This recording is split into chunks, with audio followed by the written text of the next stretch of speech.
Welcome to this deep dive. If you're looking for a shortcut to becoming an instant insider on one of Southern California's hidden coastal gems, you are definitely in the perfect place today. Yeah, absolutely.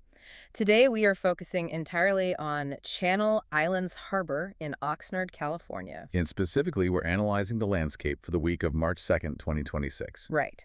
And to do this, we've pulled together a really comprehensive stack of sources for you. I mean, we are looking at official harbor event calendars, maritime museum programming schedules, Some very detailed local fishing and catch data, too. oh, highly granular data. And on top of that, we have municipal development project updates for the week. So our mission for this deep dive is to move beyond just, reading a simple list of dates to you. Exactly. We want to actually map out the vibrant ecosystem of a modern harbor. Because it's all about how a coastal community balances these seasonal wildlife patterns with its rich maritime history. And of course, balancing all of that with the massive modern infrastructure developments happening right now.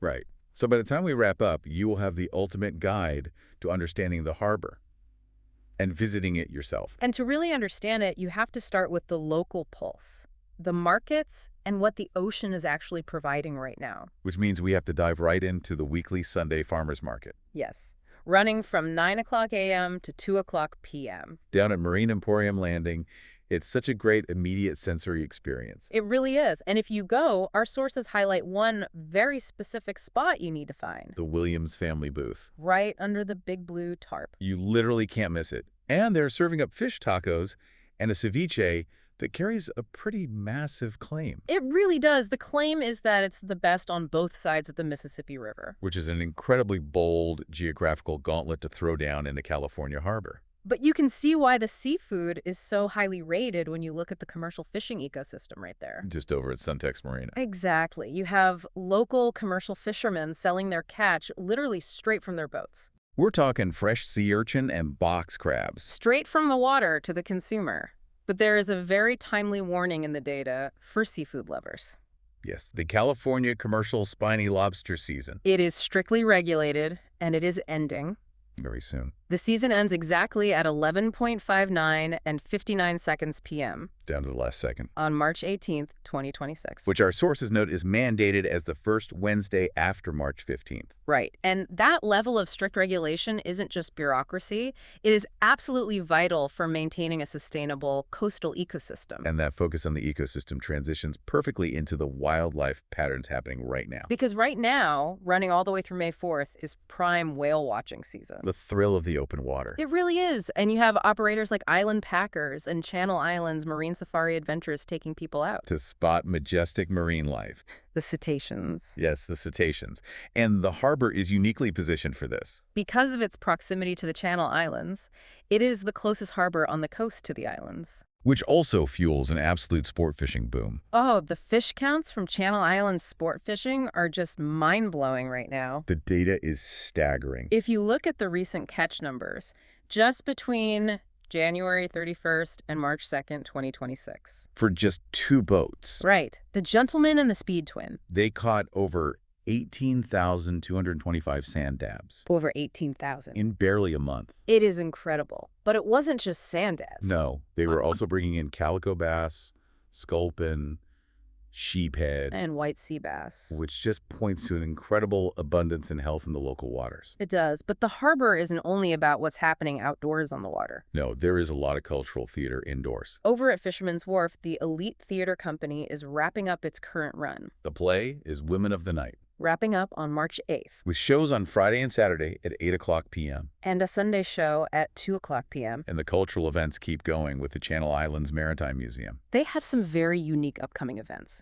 Like the night at the Maritime Museum on March 14th. From 6 o'clock p.m. to 9 o'clock p.m. And this isn't just your standard museum tour. Not at all. It's this cocktail hour experience where historical characters literally step out of 400-year-old paintings. To interact directly with the guests. Exactly, making history tangible. And they follow that up the very next day, March 15th. From 12 o'clock p.m. to 4 o'clock p.m. With Art Comes Alive the Experience. Which is another fantastic interactive event. And for nature enthusiasts, there is a special Ventura Audubon Society presentation. That one is on March 10th. From 7 o'clock p.m. to 8 o'clock p.m. Titled Birding the Bottom of the World. Featuring David Perexta. discussing his travels to Antarctica, Tierra del Fuego, and South Georgia. Bringing that massive global perspective right into the local harbor. But preserving all this history and environmental knowledge requires passing it down.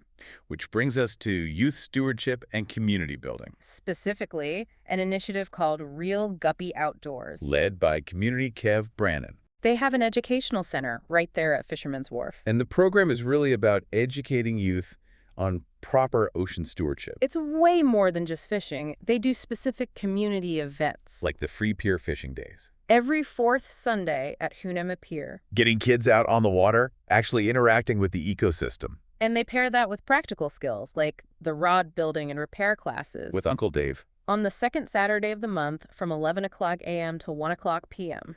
Teaching them to maintain their gear, building a real sense of responsibility. It's vital community infrastructure. But while that's happening, the actual physical infrastructure of the harbor is changing completely. The sheer scale of construction and development is awe-inspiring. It really is a physical metamorphosis. And the community is very involved. The Channel Islands Neighborhood Council has a town hall meeting coming up. On March 19th at 6 o'clock p.m. At the Pacific Corinthian Yacht Club. Where local citizens can directly engage with city and state officials. Because there are concerns to navigate. Noise, water quality, and of course these new projects. Let's break down those infrastructure updates impartially based on our sources. Starting with Fisherman's Wharf in Carl's Village. This project required a lot of navigation. There were 22 community workshops to address public opposition. But a 30-year lease was ultimately finalized in February 2026. For Carl's to develop a German-style village model. Targeting an opening in spring 2028. It's going to feature family entertainment, a market, and a bakery. All while celebrating the region's maritime and agricultural culture. Then you have the Casa Serena project. The demolition there is complete. The concrete pilings are in the ground. Prepping the site for a massive new 210-room Hyatt House hotel. And a 5,000-square-foot restaurant. And the developments aren't just on land.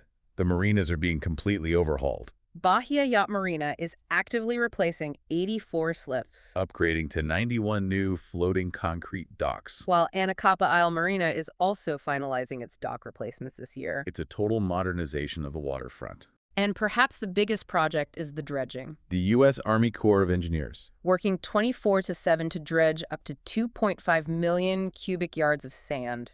Which is an unimaginable amount of earth to move. And they're pumping it a mile south. Directly to Hunema Beach. To protect the shoreline there. It's a brilliant dual-purpose operation.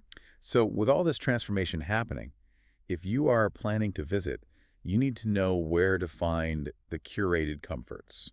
The dining and hospitality scene is definitely stepping up. For dinner, the sources explicitly highlight moqueca Brazilian cuisine. Which brings a really vibrant flavor profile, and they also suggest anaba sushi. Which makes perfect sense given the abundance of fresh catch we talked about earlier. Exactly.